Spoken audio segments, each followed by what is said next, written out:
Hello there! So the Rift Tour arrived on the island, and whether you like Ariana or not, that was a solid event. As usual, Epic hinted at many story beats and packed the event with secrets and Easter eggs. My job today is to tell you about the ones that I've spotted. Please think about dropping a like, and look, here's my creator code if you'd be so kind. Anyway, enough jibber jabber, let's do this! Season 7 has been all about an alien invasion, extraterrestrials coming to the island from an unknown location. Well, the mustard we call Donald, Epic's creative leader, gave us the name of that alien faction, The Last Reality. Not only do we know their name, we know how this event is part of the story. Donald ironically says this: "I think The Last Reality is totally not trying to abduct you onto the Rift Tour so they can see your memories for information about the island and the 0 point. So no worries, just enjoy." Armed with this new information, the event completely feels different. As we travel through the void, we see our memories all around us, previous events and moments we've lived through, the floating island, the mecha fight, we'll come back to that one, Peely's resurrection in Season X. Season X is here, and the world is destabilizing, fast.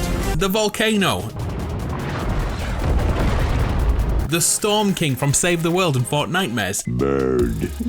All these memories are being looked at by the aliens, The Last Reality, until they find the one they want, Kevin the Cube. The aliens are searching for the cube of dark energy and the inverted reality that brings.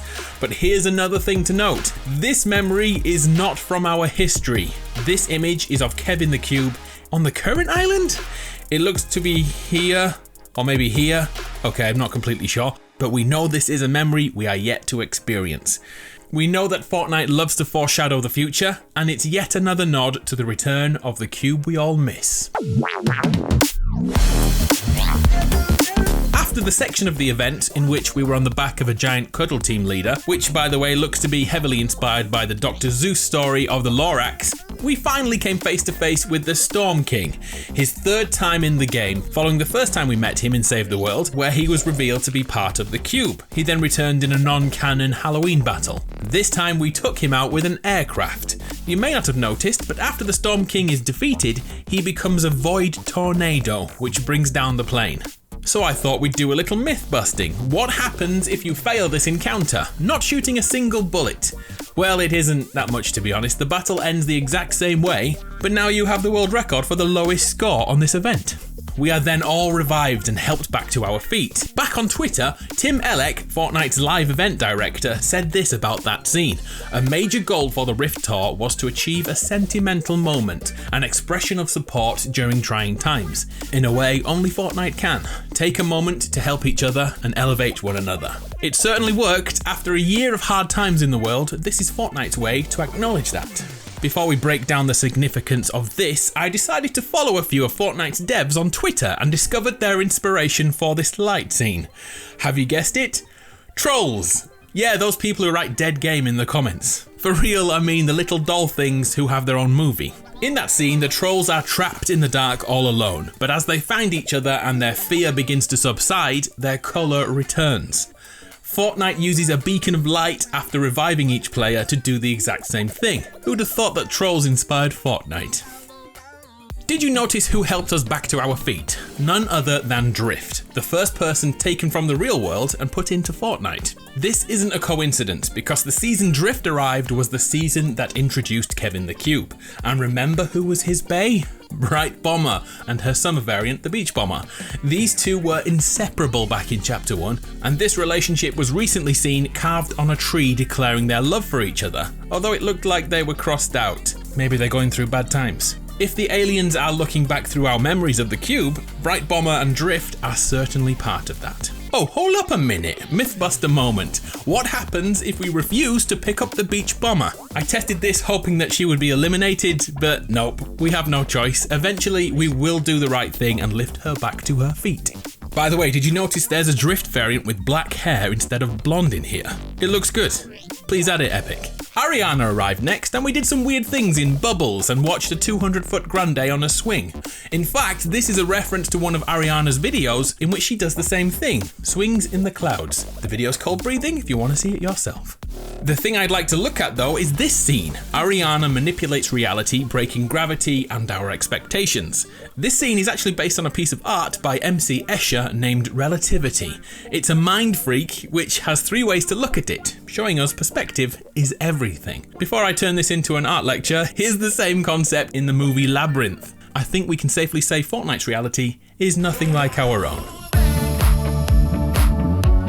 Oh, and another Ariana Easter egg can be found here. Ariana uses her freakishly big hammer to break through the walls of this dimension, and many Grande fans know that they've seen this before. It's a remix on the video God is a Woman, where the girl from Sam and Cat yeets her hammer, smashing a glass window to smithereens. Fortnite straight up like this, so they took it. GG's. Let's go back a bit to the pre-event lobby where we were all waiting for the event to begin. I'm sure you've noticed all the alien paraphernalia and those projectors too. Standing on these let us see ourselves larger than life. But if we stayed here too long, our own projections would kick us off to let somebody else have a go. Stop hogging it. A cool addition was that our emotes were replicated, but in good old Fortnite fashion. Some were straight up broken. My favourite is this one. Look how tiny the tiny chair is. Tiny chairs are awesome. I'm not sure where to put this one, so here it is. It looks like Human Bill got naked during the event. I have no words to go here. Sun's out, plums out. You do you, nobody's judging. So they're the main 12 things I wanted to talk about, but there is one more thing. I'm going to go a little bit deeper on a theory which was hinted at both in the event and by the mustard we call Donald. That of the paradigm. For many years, I've believed Paradigm and Singularity are the same person, but every time I bring it up, someone gets butthurt. Well, recently, Donald told us Singularity is far more important to the storyline than we realise. And more recently, he's telling us the importance of the Paradigm, going so far to make her his skin during the event. And to add to this, there is a memory we see of the mecha fight it flashes past with the sword, and we know that this character was created by Singularity. Once the mech saved us, it flew away into the atmosphere, never to be seen again. And how did the aliens get here this season? They just flew here, out of nowhere.